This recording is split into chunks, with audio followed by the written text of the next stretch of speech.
Good morning students. നമ്മൾ കഴിഞ്ഞ ക്ലാസ്സിൽ സെക്കൻഡ് മൊഡ്യൂൾ ഫിനിഷ് ചെയ്ത് ഇനി നമുക്ക് തേർഡ് മൊഡ്യൂളിലാണ് കിടക്കാനുള്ളത്. തേർഡ് മൊഡ്യൂള് നമുക്ക് ഡിസൈൻ ഓഫ് സ്റ്റീൽ ബീംസ് ആണ് മെയിനായിട്ട് ഉള്ളത്. അപ്പോൾ കമ്പാരിറ്റീവ്ലി ഫസ്റ്റ് സെക്കൻഡ് മൊഡ്യൂളിനേക്കാളും കുറച്ച് ലെസർ പോർഷനേ ഉള്ളൂ. എങ്കിലും നമുക്ക് കൂടുതൽ പ്രോബ്ലംസ് ഈ ഭാഗത്ത് വരാറുണ്ട്. അത്യാവശ്യം നല്ല രീതിയിലുള്ള അത്യാവശ്യം നല്ലൊരു ഡിസൈൻ പ്രോബ്ലം ഈ ഭാഗത്ത് വരാറുണ്ട്. Okay,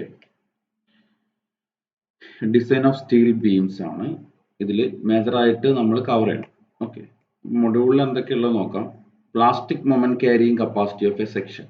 plastic moment carrying capacity of A section അത് എന്താണെന്ന് ചോദിച്ചാൽ കഴിഞ്ഞാൽ നമ്മൾ ഒരു സ്ട്രക്ചറിന്റെ പ്ലാസ്റ്റിക് ബിഹേവിയറും കൂടെ കൺസിഡർ ചെയ്യുമ്പോൾ അതിന്റെ മൊമെന്റ് ക്യാരിയിങ് കപ്പാസിറ്റി. നിങ്ങൾ ഇലാസ്റ്റിക് മൊമെന്റ് ക്യാരിയിങ് കപ്പാസിറ്റി പഠിച്ചിട്ടുണ്ട്. അതായത് normal moment carrying capacity flexural formula അറിയാം, ബെൻഡിങ് ഇക്വേഷൻ അല്ലെ, M by I equal to F by Y equal to E by R അല്ലെ. M by I equal to F by Y, അതിൽ M equal to I by Y max into അല്ലെങ്കിൽ I by Y into F അല്ലെ. M equal to F into Z അല്ലെങ്കിൽ section modulus into stress അല്ലെ, അല്ലെങ്കിൽ maximum stress അല്ലെങ്കിൽ yield stress. അതാണ് ഒരു particular സെക്ഷന്റെ ക്രോസ് സെക്ഷന്റെ മൊമെന്റ് ക്യാരിയിങ് കപ്പാസിറ്റി. അത് നമ്മൾ സാധാരണ വെറും മൊമെന്റ് ക്യാരിയിങ് കപ്പാസിറ്റി എന്നേ പറയാറുള്ളൂ. അത് actually elastic moment carrying capacity ആണ്. അവിടെ നമ്മളൊരു സ്ട്രക്ചറിന്റെ ഇലാസ്റ്റിക് ബിഹേവിയർ ആണ് കൺസിഡർ ചെയ്യുന്നത്. എന്നാൽ ഒരു കുറച്ചുകൂടി അഡ്വാൻസ് ആയിട്ടുള്ള ടോപ്പിക് ആണ് പ്ലാസ്റ്റിക് മൊമെന്റ് കപ്പാസിറ്റി എന്ന് പറയുന്നത്. പ്ലാസ്റ്റിക് അനാലിസിസ് എന്ന് പറയുന്നത് ഒരു പോർഷൻ തന്നെ ഉണ്ട്. നിങ്ങൾക്ക് അത്ര ഡീറ്റെയിൽഡ് ആയിട്ട് ആ ഭാഗത്തേക്കോട്ടില്ല. പ്ലാസ്റ്റിക് അനാലിസിസ് എന്ന് പറഞ്ഞു കഴിഞ്ഞാൽ എംടെക് ലെവലിലുള്ള ബിടെക് കഴിഞ്ഞാൽ എംടെക് ലെവലിലൊക്കെ വാസ്റ്റ് ആയിട്ട് പഠിക്കാനുള്ള ഒരു ടോപ്പിക്കാണ്. നമ്മളിപ്പോൾ ചെയ്യണതൊക്കെ ഇലാസ്റ്റിക് അനാലിസിസ് ആണ്. അതായത് ഈൽഡ് സ്ട്രെസ് വരെ നമുക്ക് നോക്കാം, അതിന്റെ കമ്പാരിസൺ ഒക്കെ നോക്കാം. ഓക്കെ, അപ്പൊ നമ്മൾ പ്ലാസ്റ്റിക് അനാലിസിസിലെ കുറച്ച് പോർഷൻസും അതുമായിട്ട് ബന്ധപ്പെട്ട കുറച്ച് കാര്യങ്ങളാണ് തുടക്കത്തിലുള്ളത്. പിന്നെ ക്ലാസിഫിക്കേഷൻ ഓഫ് ക്രോസ് സെക്ഷൻ, നമ്മുടെ ഇതിന്റെ ബെൻഡിങ് ബിഹേവിയർ അനുസരിച്ച്. അതായത് ബീം എന്ന് പറഞ്ഞു കഴിഞ്ഞാൽ ഒരു ഫ്ലെക്സുറൽ മെമ്പർ ആണ്, ബെൻഡിങ് മെമ്പർ ആണ് അല്ലെ. നമ്മൾ കഴിഞ്ഞ ക്ലാസ്സിൽ പഠിച്ചതൊക്കെ, കഴിഞ്ഞ മൊഡ്യൂളിൽ പഠിച്ചതൊക്കെ എന്താണ്, ടെൻഷൻ ആൻഡ് കംപ്രഷൻ മെമ്പർ ആണ്. അത് ആക്സിയൽ മെമ്പർ ആണ് അല്ലെ. അതായത് ആക്സിയൽ ഫോഴ്സസ് മാത്രമേ ആക്ട് ചെയ്യുന്നു, ഫ്ലെക്സുറൽ ഉണ്ടാവുന്നില്ല, ബെൻഡിങ് ഉണ്ടാവുന്നില്ല. എക്സെൻട്രിസിറ്റി കാരണം ചെറിയ ബെൻഡിങ്ങുകളൊക്കെ ഉണ്ടാവുമെങ്കിലും അവിടെ നമ്മൾ ബിഹേവിയർ പഠിക്കുന്നത് എന്താണ്, ആക്സിയൽ ഫോഴ്സസ് കാരണമുള്ള ബെൻഡിങ്ങും കാര്യങ്ങളുമാണ്. ഓക്കെ, അപ്പൊ നമ്മൾ ഇനി ഫ്ലെക്സുറൽ ആണ് പഠിക്കുന്നത്. ബെൻഡിങ്, ഒരു ബെൻഡിങ് കേസ് വരുമ്പോൾ, അതായത് ബീമുകൾ വരുമ്പോൾ എങ്ങനെ ഡിസൈൻ ചെയ്യാം, അതിന്റെ ബിഹേവിയർ എങ്ങനെയായിരിക്കും, അതെങ്ങനെ അത് ഫെയിൽ ആവും തുടങ്ങിയ കാര്യങ്ങളൊക്കെയാണ് നമ്മൾ നോക്കുക. ഓക്കെ, അപ്പൊ അതുമായിട്ട് ബന്ധപ്പെട്ട് ഉണ്ടാകുന്ന ക്ലാസിഫിക്കേഷൻ അല്ലെ, classification of cross section. Then bending strength, shearing strength and deflection limits for laterally supported beams. laterally supported ആയിട്ടുള്ള ബീമുകൾ, laterally supported ആയിട്ടുള്ള ബീമുകൾ എന്ന് പറഞ്ഞു കഴിഞ്ഞാൽ ഈ സ്റ്റീൽ സെക്ഷൻസ് എന്ന് പറഞ്ഞു കഴിഞ്ഞാൽ, സ്റ്റീൽ ബീമുകൾ എന്ന് പറഞ്ഞു കഴിഞ്ഞാൽ നിങ്ങൾ കണ്ടിട്ടുണ്ടാവും. നോർമലി ഒരു കോൺക്രീറ്റ് ബീം പോലെ ആസ് ഇറ്റ് എൻറ്റയർ ഡെപ്ത് ഉള്ള വലിയ ക്രോസ് സെക്ഷൻസ് അല്ല സ്റ്റീൽ ബീംസ് എന്ന് പറഞ്ഞു കഴിഞ്ഞാൽ. സ്റ്റീൽ ബീംസ് എന്ന് പറഞ്ഞു കഴിഞ്ഞാൽ അതിന്റെ ക്രോസ് സെക്ഷൻ വളരെ ലൈറ്റർ ആയിരിക്കും. ഓക്കെ, പ്രത്യേകിച്ച് ഐ സെക്ഷൻ പോലെയുള്ളത് അതിന്റെ വെബ് തിക്നെസ് വളരെ കുറവായിരിക്കും. അതിന്റെ ഫ്ലാഞ്ചർ ആണ് ഹൈലൈറ്റ് ചെയ്ത് കാണും.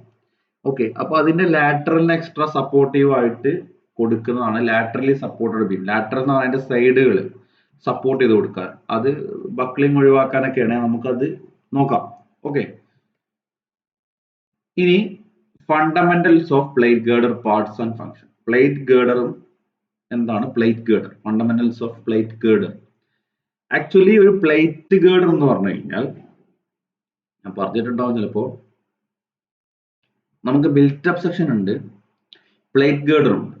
ബിൽറ്റപ്പ് സെക്ഷൻ എന്ന് പറഞ്ഞു കഴിഞ്ഞാൽ നമുക്കിപ്പോ ഒരു റിക്കോർഡ് ഏരിയ ഉണ്ട്, ഒരു ഐ സെക്ഷൻ നമുക്ക് ഉപയോഗിച്ചിട്ട് നമ്മുടെ ലോഡ് അത്രയല്ല, അതിലേറെ കൂടുതൽ ലോഡ് താങ്ങണം. ഒരു ഐ സെക്ഷൻ സ്റ്റാൻഡേർഡ് ആയിട്ട് നമുക്ക് കിട്ടാവുന്ന ഏറ്റവും ഹെവിയർ ആയിട്ടുള്ള ഒരു ഐ സെക്ഷൻ നമ്മൾ എടുത്തു.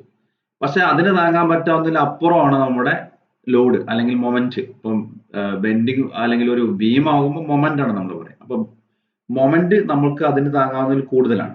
അങ്ങനത്തെ കേസിൽ നമുക്ക് എന്ത് ചെയ്യണം, ബിൽറ്റപ്പ് സെക്ഷൻ ഉപയോഗിക്കാം അല്ലെ. രണ്ട് ഐ സെക്ഷനോ അല്ലെങ്കിൽ ഐ സെക്ഷൻ ഇതിന്റെ മുകളിൽ പ്ലേറ്റുകൾ കണക്ട് ചെയ്തിട്ടൊക്കെ നമുക്ക് എന്ത് ചെയ്യാൻ പറ്റും, ഇതിന്റെ സ്ട്രെങ്ത് കൂട്ടാൻ പറ്റും.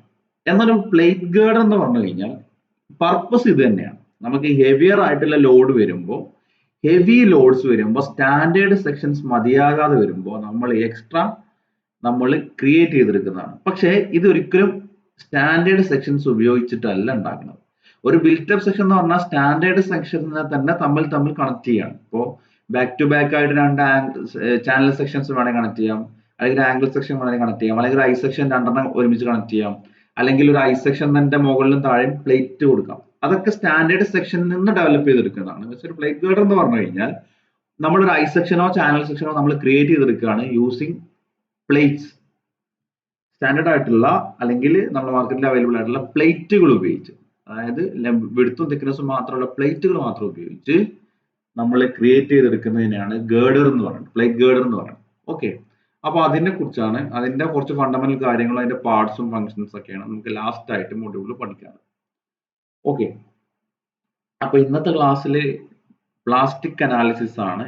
പ്ലാസ്റ്റിക് അനാലിസിസിന്റെ ഒരു ബ്രീഫ് ഇൻട്രൊഡക്ഷൻ, ബ്രീഫ് പോർഷൻ. പിന്നെ നമുക്ക് പഠിക്കാനുള്ള കുറച്ച് പ്ലാസ്റ്റിക് മൊമെന്റ് ക്യാരിയിങ് കപ്പാസിറ്റി എങ്ങനെ കണ്ടുപിടിക്കുക എന്നുള്ളതാണ് ഇന്ന് ഡിസ്കസ് ചെയ്യുന്നത്. Okay, elastic and plastic analysis. എന്താണ് ഇലാസ്റ്റിക് അനാലിസിസും പ്ലാസ്റ്റിക് അനാലിസിസും തമ്മിലുള്ള വ്യത്യാസം എന്താണെന്നുള്ളതാണ്. നിങ്ങൾ ഇതുവരെ പഠിച്ച കാര്യങ്ങളൊക്കെ ഇലാസ്റ്റിക് അനാലിസിസ് ആണ്. അതായത് നിങ്ങൾ ഫ്ലക്ചറൽ ഫോർമുല ഡിറൈവ് ചെയ്യണതും ഒക്കെ ഇലാസ്റ്റിക് അനാലിസിസ് ആണ്. ഓക്കെ, എന്താണ് അതിന്റെ വ്യത്യാസം നോക്കാം.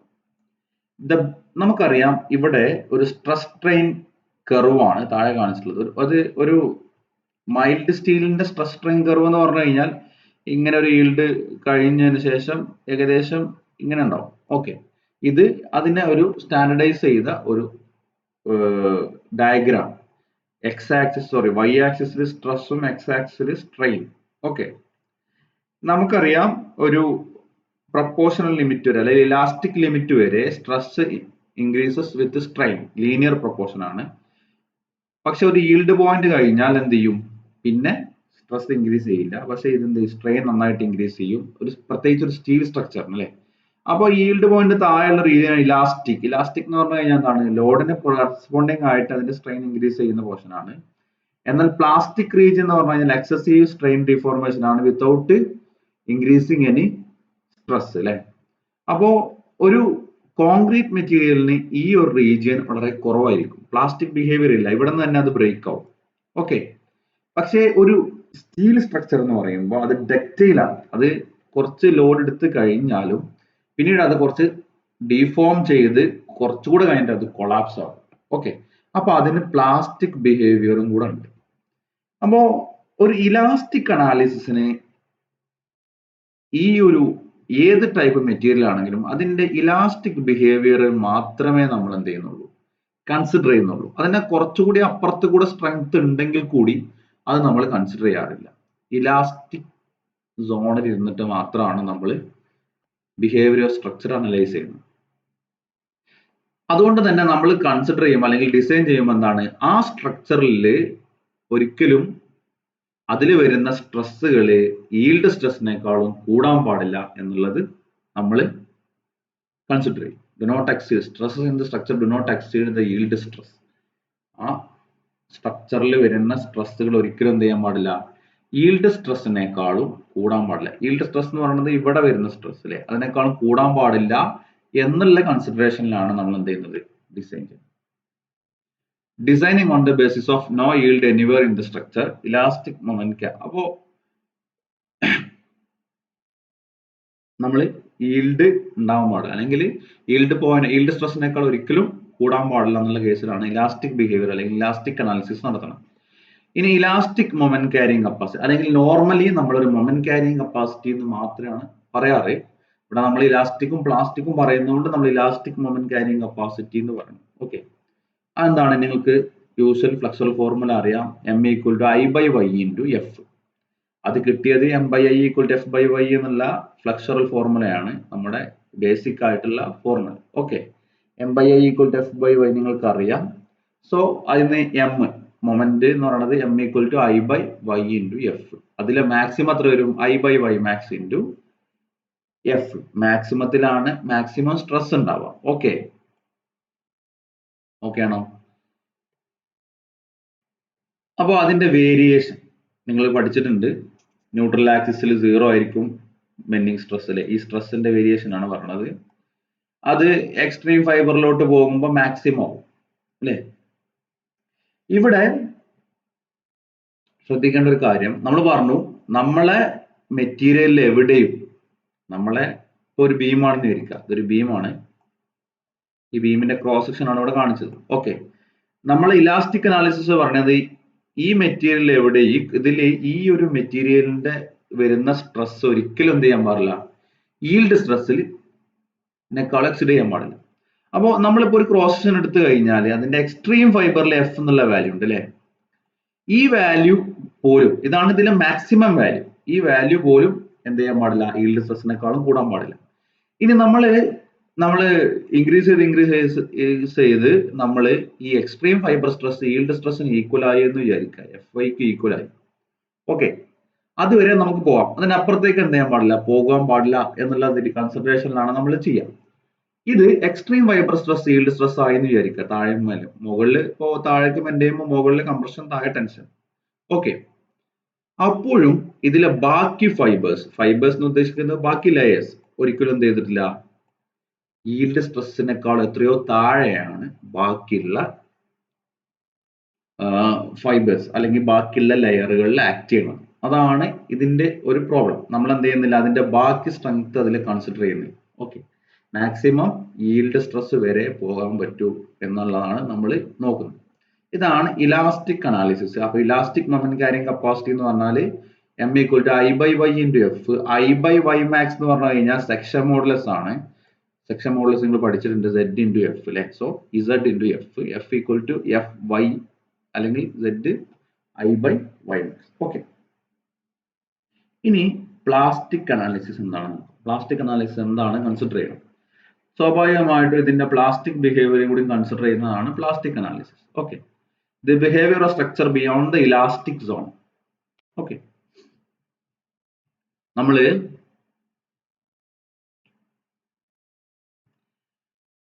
ഒരു സ്ട്രക്ചറിനെ കംപ്ലീറ്റ് കൊളാപ്സ് ആവാനുള്ള ലോഡ് കാൽക്കുലേറ്റ് ചെയ്യും.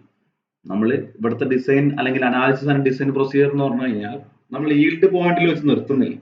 കാരണം നിങ്ങൾക്കറിയാം, ഒരു Fe415 എന്ന് പറയുന്ന സ്റ്റീല്, ഒരു Fe415 എന്ന് പറയുന്ന സ്റ്റീല് നോർമലി അതിന്റെ ഈൽഡ് സ്ട്രെസ് എന്ന് പറയുന്നത് 250 newton per M M square. Yield stress 250 newton per M M സ്ക്വയറേ പറ്റുള്ളൂ.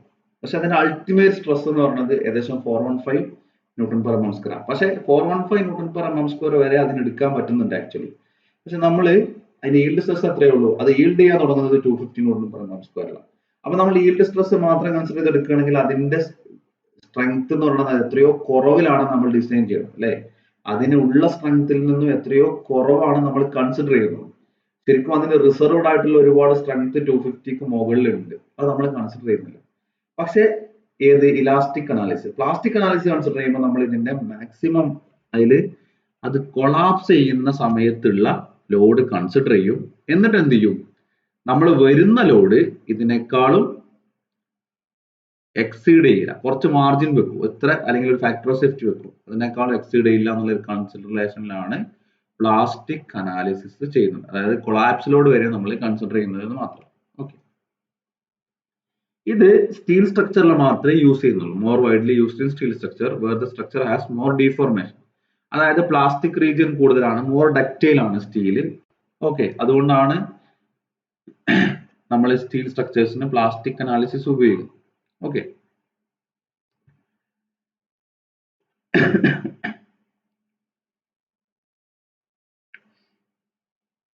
ഒരു കോൺക്രീറ്റിന് ഇത് അത്ര അപ്രോപ്രിയേറ്റ് ഇല്ല, കാരണം കോൺക്രീറ്റ് എന്ന് പറഞ്ഞാൽ ബ്രിട്ടിൽ മെറ്റീരിയൽ ആണ്. സ്വാഭാവികമായിട്ടും അത് ഈൽഡ് പോയിന്റ് കഴിഞ്ഞാൽ അധികം അതിന് റിസർവ് സ്ട്രെങ്ത് ഉണ്ടാവില്ല. ഓക്കെ, അതുകൊണ്ട് തന്നെ നമ്മൾ ഒരു സ്റ്റീൽ സ്ട്രക്ചർ അതിന് റിസർവ് സ്ട്രെങ്ത് ഒരുപാടുള്ളത് കൊണ്ട് തന്നെ അതിന്റെ പ്ലാസ്റ്റിക് അനാലിസിസ് ഉപയോഗിച്ച് ഡിസൈൻ ചെയ്യുന്നത് കുറച്ചുകൂടി എക്കണോമിക്കൽ ആവും. കാരണം അതിന്റെ സ്ട്രെങ്ത് കുറച്ചുകൂടി നമുക്ക് എന്ത് ചെയ്യാൻ പറ്റും, യൂട്ടിലൈസ് ചെയ്യാൻ പറ്റും. ഓക്കെ, അതാണ് പ്ലാസ്റ്റിക് അനാലിസിസ് ആൻഡ് ഇലാസ്റ്റിക് അനാലിസിസിന്റെ ഒരു കമ്പാരിസൺ. ഓക്കെ, ഇനി നമ്മൾ പ്ലാസ്റ്റിക് അനാലിസിന്റെ തിയറി പോർഷനിലേക്ക് പോവുകയാണ്. നമുക്ക് ഇലാസ്റ്റിക് അനാലിസിസ് അറിയാം, അതിന്റെ ബെൻഡിങ് സ്ട്രെസ്സിന്റെ വേരിയേഷൻ അറിയാം, കാര്യങ്ങളൊക്കെ. അതുപോലെ പ്ലാസ്റ്റിക് ബിഹേവിയറിൽ എങ്ങനെയാണ് അതിന്റെ വേരിയേഷൻ കാര്യങ്ങളൊക്കെയാണ് നമ്മൾ നോക്കുന്നത്. ഓക്കെ, സിമ്പിൾ ആണ്. ഇതിൽ കുറച്ച് പോർഷൻസ് അത്ര ഡീറ്റെയിൽഡ് ഡീപ്പായിട്ട് നിങ്ങൾക്കില്ല. ഓക്കെ, നമുക്ക് നോക്കാം.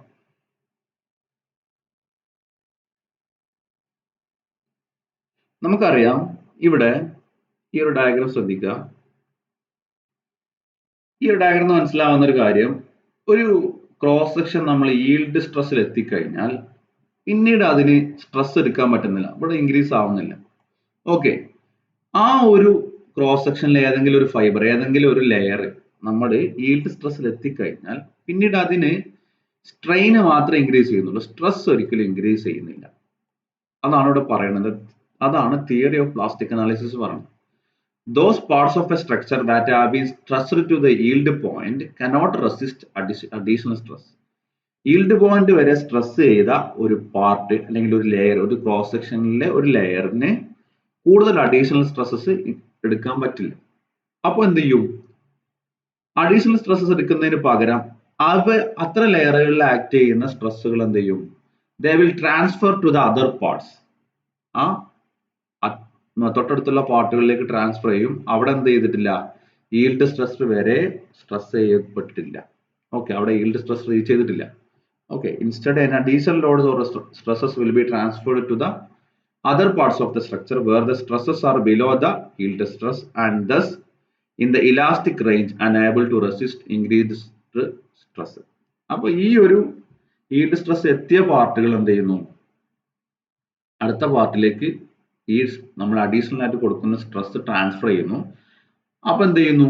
അങ്ങനെ ഓരോ ലെയറുകൾ എന്ത് ചെയ്യുന്നു? ഈൽഡ് സ്ട്രെസ്സിലോട്ട് കയറി വരും. ഓക്കെ, അതാണ് ഇതിന്റെ ഒരു ബിഹേവിയർ.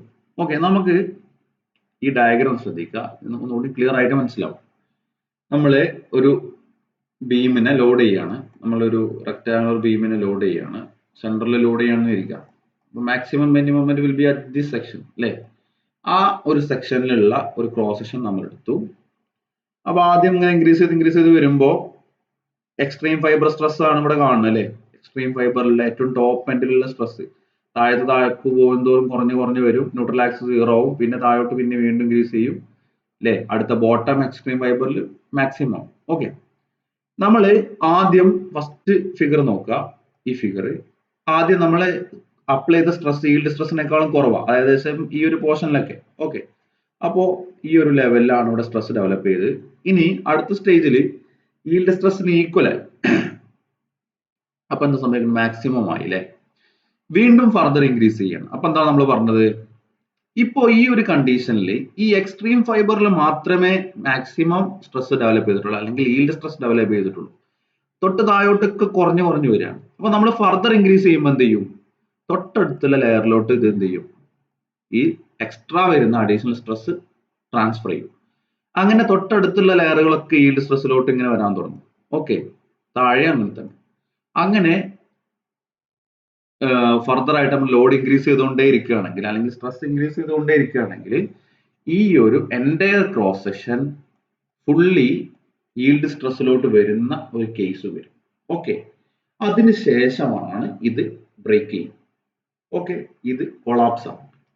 ഇങ്ങനെ ഈ മെറ്റീരിയൽ ഫുള്ളി പ്ലാസ്റ്റിസൈസ്ഡ് ആവാന്നാ പറയാം. അതായത് ഫുള്ളി ഈൽഡ് സ്ട്രെസ്സിലോട്ട് എത്തിക്കഴിയുമ്പോഴാണ് ആ മെറ്റീരിയൽ കൊളാപ്സ്. അതിനുശേഷം ലോഡ് ചെയ്യുമ്പോഴാണ് ആ മെറ്റീരിയൽ കൊളാപ്സ് ആവുക. ഇങ്ങനെ ഫുൾ യൂട്ടിലൈസേഷൻ ആണ്. ഇത് ഫുള്ളായിട്ട് സ്ട്രെസ് ചെയ്യിപ്പിക്കുന്ന ഒരു കണ്ടീഷൻ. അതാണ് ഈ പ്ലാസ്റ്റിക് ബിഹേവിയർ കൊണ്ട് ഉദ്ദേശിക്കുന്നത്. ഓക്കെ, അപ്പോൾ അതിന്റെ വേരിയേഷൻ ഇതുപോലെ ഇരിക്കും. ഇങ്ങനത്തെ ഫുള്ളി പ്ലാസ്റ്റിസൈസ്ഡ് കണ്ടീഷനിൽ അതിന്റെ സ്ട്രെസ് വേരിയേഷൻ, അതായത് through out the cross section എന്ത് ചെയ്യും? ഇവിടെ ഈൽഡ് സ്ട്രെസ് എന്ത് ചെയ്യും? ടെൻഷൻ ഉണ്ടാവും. ഇവിടെ കംപ്ലീറ്റ് ടെൻഷൻ, ഇവിടെ കംപ്ലീറ്റ് കംപ്രഷൻ. നമ്മൾ മുകളിൽ നിന്ന് ബെൻഡ് ചെയ്യുന്നുണ്ട്. ഓക്കെ, ബെൻഡിങ് ഇങ്ങനെയല്ലേ വരാം? മുകളിൽ കംപ്രഷൻ, താഴെ tension. Okay, complete yield stress FI ആയിരിക്കും. ഇവിടെ കംപ്ലീറ്റ് ഈൽഡ് സ്ട്രെസ്സും FI ആയിരിക്കും. മുകളിൽ ടെൻഷൻ, താഴെ ഇവിടെ തിരിച്ചങ്ങനെ വെച്ച് താഴെ മുകളിൽ കംപ്രഷൻ, താഴെ ടെൻഷൻ. ഓക്കെ, ആയിരിക്കുന്നു മാത്രം. ഓക്കെ, അപ്പൊ ഇതാണ് ഒരു പ്ലാസ്റ്റിക് സ്റ്റേറ്റിലുള്ള അതിന്റെ സ്ട്രെസ് വേരിയേഷൻ. ഓക്കെ, നിങ്ങൾക്ക് ഇത്ര ഡീപ്പായിട്ട് ഇതിലും കൂടുതൽ ഡീപ്പായിട്ട് കാര്യങ്ങൾ ആവശ്യമില്ല. പക്ഷേ നിങ്ങൾക്ക് ആ ഒരു ഐഡിയ മനസ്സിലാകാൻ വേണ്ടിയിട്ടാണ്, എന്താണ് ഈ പ്ലാസ്റ്റിക് അനാലിസിസ് എന്നുള്ള മനസ്സിലാകാൻ വേണ്ടിയിട്ടാണ് ഇത്രയും പറഞ്ഞത്. ഓക്കെ, അല്ലാതെ വേഗമായിട്ട് നമുക്ക് ആക്ച്വലി ഇതിൽ നിങ്ങൾക്ക് plastic moment carrying capacity direct ആയിട്ട് പഠിക്കാനുള്ളത്. അപ്പൊ ജസ്റ്റ് ബൈ ഹാർട്ട് പഠിക്കേണ്ട, എന്തിനാണ് ഇത് എങ്ങനെയാണ് ഇതിന്റെ വേരിയേഷൻ വന്നു എന്നുള്ളത് മനസ്സിലാക്കാൻ വേണ്ടിയിട്ടാണ് ഇത്രയും പറഞ്ഞത്. ഓക്കെ, നമുക്ക് ആക്ച്വലി ഇത് പ്ലാസ്റ്റിക് മൊമെന്റ് ക്യാരിങ് കപ്പാസിറ്റി പിന്നെ ഒരു ഷേപ്പ് ഫാക്ടർ മാത്രമേ ഈ ഒരു പോർഷനിൽ നമുക്ക് പഠിക്കാനുള്ളൂ. ഓക്കെ, നിങ്ങളിത് മനസ്സിലാക്കി ഇതിന്റെ കൺസെപ്റ്റ് എന്താണെന്നുള്ളത് ക്ലിയർ ആണ്. ഇനി എന്താണ് പ്ലാസ്റ്റിക് ഹിഞ്ച്? ഓക്കെ, എന്താണ് ഒരു പ്ലാസ്റ്റിക് ഹിഞ്ച്? പ്ലാസ്റ്റിക് ഹിഞ്ച് എന്ന് പറഞ്ഞു കഴിഞ്ഞാൽ ഇവിടെ നമ്മളൊരു ക്രോസ് സെക്ഷൻ എടുത്തു. ആ ക്രോസ് സെക്ഷൻ നമ്മൾ സ്ട്രെസ് ഇൻക്രീസ് ചെയ്ത് ഈൽഡ് സ്ട്രെസ്സും കഴിഞ്ഞു. എക്സ്ട്രീം ഫൈബർ ഈൽഡ് സ്ട്രെസ് കഴിഞ്ഞാൽ തൊട്ടടുത്ത താഴെയുള്ള ഫൈബർ ഈൽഡ് സ്ട്രെസ് എത്തി. അങ്ങനെ എത്തി കംപ്ലീറ്റ് ഈൽഡ് സ്ട്രെസ് എത്തി കഴിഞ്ഞാൽ അർത്ഥം എന്താണ്? ഇവിടെ ഫർദർ അവിടെ ഇനി ഒരു മൊമെന്റ് എടുക്കാൻ പറ്റില്ല. ലോഡ് എന്ന് ഉദ്ദേശിച്ചത് അവിടുത്തെ മൊമെന്റ് തന്നെ അല്ലെ. നമ്മൾ അവിടെ മാക്സിമം മൊമെന്റ് ആണ് പറയാ, ബെൻഡിങ് ഫ്ലെക്സുറൽ മെമ്പർ ആയതുകൊണ്ട്. ഓക്കെ, ഇനി ഇവിടെ ഒരു മൊമെന്റ്, ആ ഒരു ക്രോസ് സെക്ഷനിൽ ഇനി മൊമെന്റ് എടുക്കാൻ പറ്റില്ല. അതായത് ആ ഒരു ഇവിടെ ഇപ്പൊ നമ്മൾ കൺസിഡർ ചെയ്യുമ്പോൾ ഇവിടെ ഒരു കാര്യം കൂടി ശ്രദ്ധിക്കണം. ഈ ബീമില് ഇപ്പോ സെൻട്രലി പോയിന്റോടുള്ള ഒരു ബീം ആണെന്ന് വിചാരിക്കുക. ഈ ഒരു ക്രോസ് സെക്ഷനിൽ മാത്രമേ ഇപ്പോഴും മാക്സിമം സ്ട്രെസ്സിൽ എത്തിയിട്ടുള്ളൂ. ഫർദർ ഇങ്ങോട്ട് വരുന്ന ക്രോസ് സെക്ഷനിലേക്ക് ഇപ്പോഴും സ്ട്രെസ് അത്രയും കുറവാണ്. കാരണം എന്താണ്? ഇവിടെയാണ് മാക്സിമം ബെൻഡിങ് മൊമെന്റ് ഉള്ളൂ. ഓക്കെ, ഇവിടെ നിന്ന് അങ്ങോട്ട് ബെൻഡിങ് മൊമെന്റ് കുറവാണ്.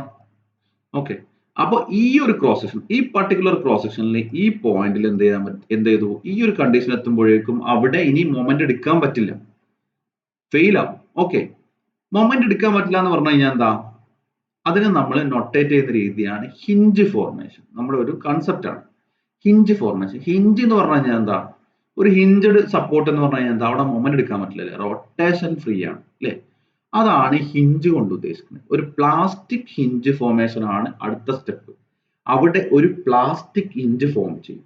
അപ്പോൾ സ്വാഭാവികമായിട്ടും ഓക്കെ, ഇതൊരു ബീമാണ്. ഇതിങ്ങനെ ലോഡ് ചെയ്ത് ഈ ഒരു കണ്ടീഷൻ കഴിഞ്ഞു. അവിടെ നിന്നും ഫർദർ ആയിട്ട് സ്ട്രെസ് ചെയ്യണം. ഇവിടെ ഒരു പ്ലാസ്റ്റിക് ഹിഞ്ച് ഫോം ചെയ്യും. ഈ പ്ലാസ്റ്റിക് ഹിഞ്ചിനെയാണ് നമ്മൾ നോർമലി ഇങ്ങനെയാണ് നൊട്ടേറ്റ് ചെയ്യുക. ഇനിയും ഫർദർ ആയിട്ട് ലോഡ് കൊടുത്തു കഴിഞ്ഞാൽ സ്ട്രക്ചർ എന്ത് ചെയ്യും? ഇവിടെ കിടന്ന് റൊട്ടേറ്റ് ചെയ്യും. അതായത് കൊളാപ്സ് ചെയ്യും എന്നർത്ഥം. സ്ട്രക്ചർ ഇങ്ങനെ കൊളാപ്സ് ചെയ്യും. ഓക്കെ, ഇതാണ് പ്ലാസ്റ്റിക് ബിഹേവിയർ ടോട്ടാലിറ്റി. ഓക്കെ, മൊത്തമായിട്ട് പറയുകയാണെങ്കിൽ ഇതാണ് ഒരു പ്ലാസ്റ്റിക് ബിഹേവിയർ. ഫർദർ ആയിട്ട് ഇൻക്രീസ് ചെയ്ത് നമ്മൾ എന്ത് ചെയ്തു? ഇവിടെ പ്ലാസ്റ്റിക് ഹിഞ്ച് ഫോം ചെയ്തു. അവിടെ വെച്ചിട്ട് അത് റൊട്ടേറ്റ് ചെയ്തു. ഓക്കെ, ഹിഞ്ച് എന്നുകൊണ്ട് ഉദ്ദേശിച്ചതാണ് എന്താണ്? അവിടെ ഫർദർ മൊമെന്റ് അവിടെ എടുക്കാൻ പറ്റൂല. അപ്പൊ എന്ത് ചെയ്യും? മൊമെന്റ് എടുക്കാൻ പറ്റില്ല എന്ന് പറഞ്ഞു കഴിഞ്ഞാൽ ഹിഞ്ചാണ് അവിടെ ഉണ്ടാകുന്നത്. റൊട്ടേറ്റ് ചെയ്യാൻ തുടങ്ങും. ഈ ഒരു പോർഷനിൽ വെച്ച് ഇത് റൊട്ടേറ്റ് ചെയ്യാൻ തുടങ്ങും. അതായത് ഫർദർ സ്ട്രെസ് കൊടുത്തു കഴിഞ്ഞാൽ അവിടെ കൊളാപ്സ്, സ്ട്രക്ചർ കൊളാപ്സ്. ഇനി കൊളാപ്സ് ലോഡ്, കൊളാപ്സ് ഫാക്ടർ എന്നൊക്കെ പറഞ്ഞ് കൂടുതൽ കാര്യങ്ങൾ വരുന്നുണ്ട്. പക്ഷെ നിങ്ങൾക്ക് അത്രയും ഡീറ്റെയിൽ ആയിട്ട് ഇല്ല. ഓക്കെ, ആ കൊളാപ്സ് ലോഡ് എത്രയാണ് കണ്ടുപിടിക്കുക, അങ്ങനെ കൂടുതൽ വലിയ ഹെവി സ്റ്റഡിയാണ്. ഓക്കെ, ഇനി എന്താണ് ഒരു പ്ലാസ്റ്റിക് ഹിഞ്ച് എന്ന് കൂടി പറയാം. കാരണം പ്ലാസ്റ്റിക് ഹിഞ്ച് എന്നുള്ള ടേം ഒക്കെ ഇടയ്ക്ക് നിങ്ങൾക്ക് ക്ലാസിഫിക്കേഷൻ ഒക്കെ പഠിക്കുമ്പോൾ വരും. അപ്പൊ എന്താണ് ഈ പ്ലാസ്റ്റിക് ഹിഞ്ച്? അതൊരു കൺസെപ്റ്റ് ആണ് actually. When the stress distribution reaches fully plastic distribution, a plastic hinge is said to have formed because no additional moment can be resisted by the section. അതായത് fully plastic distribution എന്ന് പറഞ്ഞു കഴിഞ്ഞാൽ full ആയിട്ട് yield സ്ട്രെസ്സിലോട്ട് വന്നു. Cross section entire ആയിട്ട് yield സ്ട്രെസ്സിലോട്ട് വന്നു കഴിഞ്ഞാൽ A plastic hinge form ചെയ്യും. അവിടെ എന്ത് ചെയ്യാൻ പറ്റില്ല? അഡീഷണൽ മൊമെന്റ് ഇനി റെസിസ്റ്റ് ചെയ്യാൻ പറ്റൂല. ഓക്കെ, ഇവിടെ ആക്ച്വലി ഈ ഒരു എക്സ്പെരിമെന്റ് ഒക്കെ എങ്ങനെ ചെയ്യാം? നമ്മളൊരു ബീമിനെ ആക്ച്വലി ഇങ്ങനെ നിർത്തിയിട്ട് സെൻട്രലിൽ ലോഡ് ചെയ്യും. ഓക്കെ, എന്നിട്ട് അതിന്റെ ക്രോസ് സെക്ഷനിൽ ഉണ്ടാകുന്ന സ്ട്രെസ് സ്ട്രെയിൻ വേരിയേഷൻ ആണ് നമ്മൾ അവിടെ വരച്ചത്. ഓക്കെ, ഇനി ഇവിടെ ഇതാണ് ഒരു പ്ലാസ്റ്റിക് ഹിഞ്ച് ഫോർമേഷൻ. ഓക്കെ, ഇനി നമുക്ക് നമ്മുടെ സിലബസിലോട്ട് വരാം. ഫസ്റ്റ് നമുക്ക് പഠിക്കാനുള്ള പ്ലാസ്റ്റിക് മൊമെന്റ് ക്യാരിങ് കപ്പാസിറ്റി ആണ്.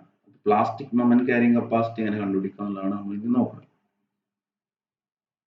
എന്താണ് പ്ലാസ്റ്റിക് മൊമെന്റ് carrying capacity എന്ന് പറഞ്ഞു കഴിഞ്ഞാൽ it is the maximum moment of resistance of A fully yielded cross section.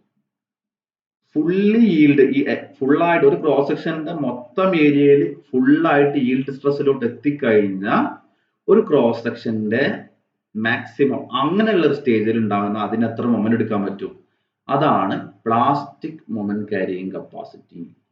Is the maximum moment of resistance in A fully yielded cross section. Okay ആണോ? ഇതാണ് plastic moment carrying capacity. ഇനി നമുക്ക് അതെങ്ങനെ കണ്ടുപിടിക്കാം എന്നുള്ളതാണ് നോക്കണം. ഓക്കെ,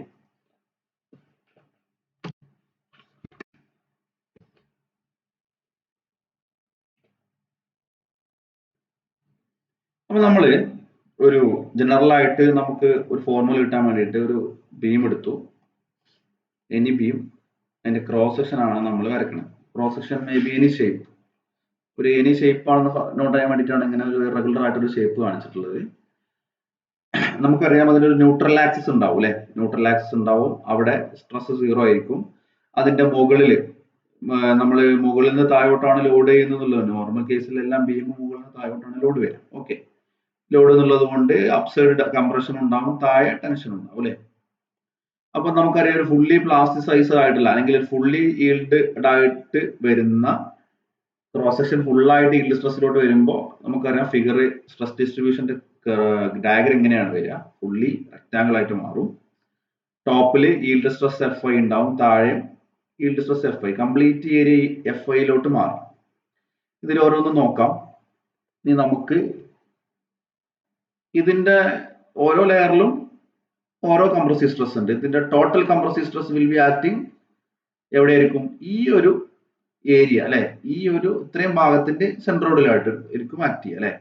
അപ്പൊ നമുക്ക് സെൻട്രോയിഡിന് മുകളിലുള്ള ഏരിയ A1 സെൻട്രോയിഡിന് താഴെയുള്ള ഏരിയ A2 ആയിട്ട് എടുക്കും. ഓക്കെ, A1ന്റെ സെൻട്രോയിഡ് ആണ്, സെൻട്രോയിഡിലോട്ടുള്ള ന്യൂട്രൽ ആക്സിസിനുള്ള ഡിസ്റ്റൻസ് ആണ് Y1. A2ന്റെ സെൻട്രോയിഡിലോട്ടുള്ള ന്യൂട്രൽ ആക്സിസിന്റെ ഡിസ്റ്റൻസ് ആണ് Y2. ഓക്കെ, അപ്പൊ ടോട്ടൽ കംപ്രസീവ് ഫോഴ്സ് എന്തായിരിക്കും? ഇത് ഞാൻ സെന്റൻസ് ആയിട്ട് ഇതിൽ സ്ലൈഡിൽ ഉൾപ്പെടുത്തിയിട്ടില്ല, അപ്പൊ നോട്ട് ചെയ്യണം. Y1 is the distance from the neutral axis to the centroid of upper portion and lower portionലേക്കുള്ളതാണ് Y2. A1 is the area of the upper portion, lower portionന്റെ ഏരിയ A2. ഓക്കെ, നിങ്ങൾ എഴുതുന്നത് നല്ലതാണ്. ഓക്കെ, ടോട്ടൽ കംപ്രസീവ് ഫോഴ്സ് എന്താണ്? Stress into total area അല്ലെ. Total compressive force will be stress into total area, അതായത് FI into area A1, താഴെ എന്ത് ചെയ്യുക, FI ഇൻറ്റു A2 അല്ലെ. ഇക്വിലിബ്രിയം കണ്ടീഷനിൽ എന്തായിരിക്കും? Compressive force will be equal to tensile force. അങ്ങനെ ആയിരിക്കണം, അല്ലെങ്കിൽ അത് ഇക്വിലിബ്രിയത്തിലല്ല. Okay, so compressive force will be equal to tensile force FI into A1 equal to FI into A2. അതിനർത്ഥം എന്താണ്? A1 will be equal to A2 will be equal to A/2. Total area A ആയിട്ട് എടുത്താൽ, capital A ആയിട്ട് എടുത്താൽ A1 A2 equal ആണെന്ന് പറഞ്ഞ അർത്ഥം എന്താ? സ്വാഭാവികമായിട്ടും A1 അല്ലെങ്കിൽ A2 എന്ന് പറയുന്നത് A/2 ഈക്വൽ ആയിരിക്കും. അതായത് ഹാഫ് ഏരിയയിലായിട്ടാണ് ഇത് സ്പ്ലിറ്റ് ചെയ്യുന്നത്. അപ്പൊ എന്താണ് അർത്ഥം? സാധാരണ ന്യൂട്രൽ ആക്സിസ് പാസ് ചെയ്യുന്നത് നമ്മൾ പഠിച്ചിട്ടുണ്ട്, സെന്റർ ഓഫ് ഗ്രാവിറ്റിയിലൂടെയാണ് പാസ് ചെയ്യുന്നത്. പക്ഷെ ഈ ഒരു കേസിൽ ഇത് centre of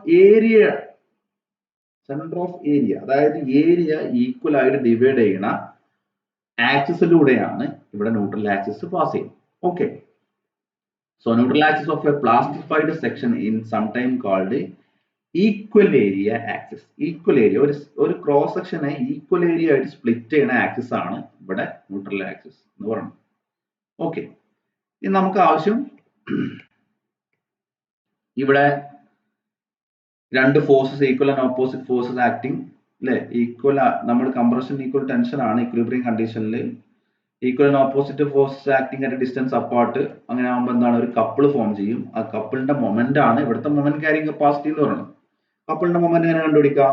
one of the force into perpendicular distance between them അല്ലെ. സ്വാഭാവികമായിട്ടും വൺ ഓഫ് ദ ഫോഴ്സ്, ഇനി ഫോഴ്സ് എടുക്കുക, FI ഇൻറ്റു A1 എടുത്ത്, A1 എന്ന് പറഞ്ഞാൽ A/2 ആണ് അല്ലെ. FI into A/2 into distance between forces അല്ലെ, അത് എത്രയാണ്? Y1 plus Y2. So plastic moment carrying capacity MP equal to FI into A/2 into Y1 plus Y2. Okay, ഇനി a/2 into y1 plus y2 നെ നമ്മൾ zp എന്ന് notate ചെയ്യുക. അതാണ് section modulus, plastic section modulus. Okay, നമ്മൾ നേരത്തെ ഒരു section modulus പഠിച്ചിട്ടുണ്ട്, അത് ഇലാസ്റ്റിക് സെക്ഷൻ മോഡുലസ് ആണ് അല്ലെ. അവിടെ m ഇൻറ്റു ഇസഡ് ആയിരുന്നു, sorry m equal to z into f. സാധാ അവിടെ നമ്മൾ അത് ഇലാസ്റ്റിക് സെക്ഷൻ മോഡുലസ് ആണ്, പക്ഷെ നമ്മൾ ZE എന്ന് ഡിനോട്ട് ചെയ്യാറില്ല, പൊതുവെ Z എന്ന് മാത്രം ഡിനോട്ട് ചെയ്യാറുള്ളൂ.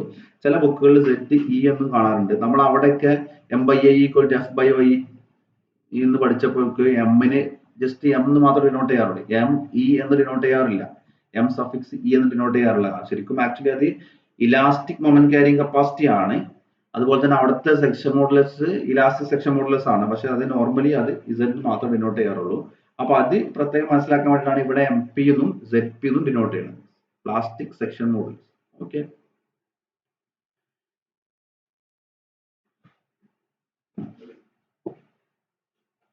അപ്പോ plastic section modulus will be a/2 into y1 plus y2 അല്ലേ. അവിടെ f into z, ഇവിടെ fy into zp. Okay, where zp is the plastic section modulus a/2 into y1 plus y2, plastic section modulus. Okay,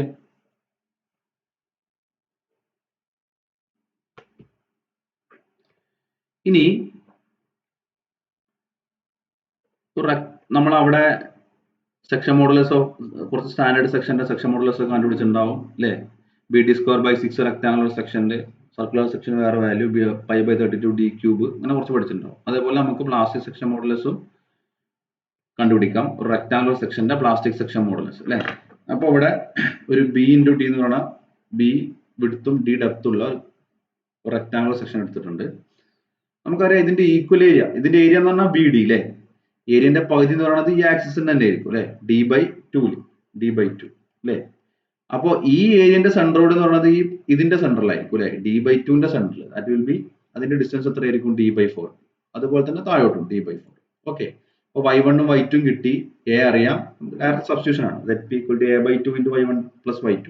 a എന്താണ്, B into D അല്ലേ. So B D/2, y1 എന്ന് പറഞ്ഞാൽ D/4, y2 എന്ന് പറഞ്ഞാൽ D/4, D/4 plus D/4, that will be BD square by 4 അല്ലേ. D/4 plus D/4, D/2. So BD square by 4. The section modulus of a rectangular section is BD square by 4.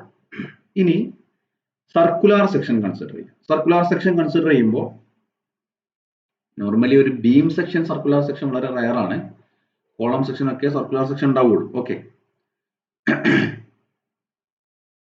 ഇത് symmetric section ആയതുകൊണ്ടാണ് y1 ഉം y2 equal ആയത്.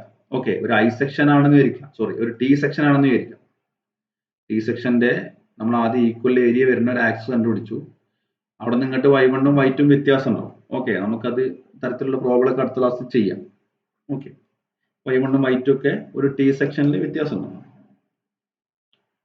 ഇത് symmetrical ആയിട്ടുള്ള section ആയതുകൊണ്ടാണ് y1 ഉം y2 equal ആയത്. ഓക്കെ, ഇനി ഒരു സർക്കുലർ സെക്ഷന്റെ നോക്കാം. സർക്കുലർ സെക്ഷൻ്റെതും ഈക്വൽ ഏരിയ വരുന്ന ആക്സിസ് എന്ന് പറഞ്ഞത് തന്നെ ആയിരിക്കും അല്ലെ, കറക്റ്റ് സെൻട്രലിലൂടെ തന്നെ ആയിരിക്കും. അതിന്റെ ഹാഫ് പോർഷൻ ഇവിടെ, ഹാഫ് പോർഷൻ ഇവിടെ.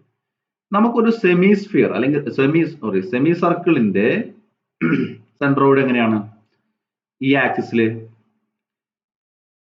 ഒരു എക്സ് ആക്സിസില് ഡയമീറ്ററിന്റെ പകുതി തന്നെ ആയിരിക്കും, y ആക്സിൽ എത്രയായിരിക്കും, ദാറ്റ് ഈസ് 4r/3π. നിങ്ങൾ പഠിച്ചിട്ടുണ്ടാവും എന്ന് വിചാരിക്കുന്നു. 4r/3π അല്ലെങ്കിൽ 2d/3π. r d/2 കൊടുത്തതാണ്. Okay, 2d/3π. ഓക്കെ, നിങ്ങൾ ചെയ്തിട്ടുണ്ടാവും എന്ന് വിചാരിക്കുന്നു. 4r/3π. അപ്പൊ y1 എത്രയാണ്, 2d/3π, y2 2d/3π. Okay, a എന്ന് പറയുന്നത് എത്രയാണ്, total area a π/4 d², a/2 എന്ന് പറയുന്നത് π/8 d². So πd²/8 into 2d/3π plus 2d/3π, that will be equal to πd²/8 into 4d/3π, that will be equal to d³/6, d³/6. അതാണ് plastic section modulus. രണ്ട് ഒരു common ആയിട്ടുള്ള സ്ട്രക്ചറിന്റെ നമ്മൾ ചെയ്തു എന്ന് മാത്രം. നമുക്ക് ഇനി വാല്യൂസ് ഒക്കെ കൊടുത്തുള്ള I സെക്ഷന്റെയും T സെക്ഷന്റെ ഒക്കെ ചെയ്യാം അടുത്ത ക്ലാസ്സിൽ. ഓക്കെ, അപ്പോൾ ഒരു കാര്യം കൂടി പറഞ്ഞിട്ട് ഒന്ന് അവസാനിപ്പിക്കുകയാണ്. ഷേപ്പ് ഫാക്ടർ ഇതാണ് നമുക്ക് ഇതിൽ ഏറ്റവും ഇമ്പോർട്ടന്റ് ആയിട്ടുള്ളത്. ഇതിൽ നിന്നാണ് ക്വസ്റ്റ്യൻസ് ഒക്കെ വരാറുള്ളത്. Shape factor. Okay, it is the ratio of plastic moment to yield moment. Plastic moment carrying capacity to yield moment carrying കപ്പാസിറ്റിന്റെ റേഷ്യോ. അതായത് MP/M യൂഷ്വലി ഡിനോട്ട് ചെയ്യുന്നത് എസ് എന്നുള്ള നൊട്ടേഷൻ ആണ്. എപ്പോഴും എസ് എന്ന് തന്നെയാണ് ഷേപ്പ് ഫാക്ടറിനെ ഡിനോട്ട് ചെയ്യാറ്. MP/M നമുക്കറിയാം, MP എന്ന് പറഞ്ഞാൽ FI into ZP, M എന്ന് പറഞ്ഞാൽ FI into Z അല്ലേ? That will be equal to ZP/Z. Plastic section modulus to elastic section modulus അല്ലെങ്കിൽ സെക്ഷൻ മോഡൽസ്. അതാണ് ഷേപ്പ് ഫാക്ടർ. ആക്ച്വലി ഡിനോട്ട് നിങ്ങൾ ഡെഫിനിഷൻ എഴുതാൻ പറയുമ്പോൾ plastic moment to yield moment തന്നെ എഴുതണം. പക്ഷെ ഷേപ്പ് ഫാക്ടർ എന്ന് പറയുന്നത് section modulus, plastic section modulus to elastic section മോഡുലസും കൂടിയാണ്. ഓക്കെ, നമ്മൾ ഈ yield സ്ട്രെസ് കട്ടായി പോയതുകൊണ്ടാണ് അങ്ങനെ. It is the ratio of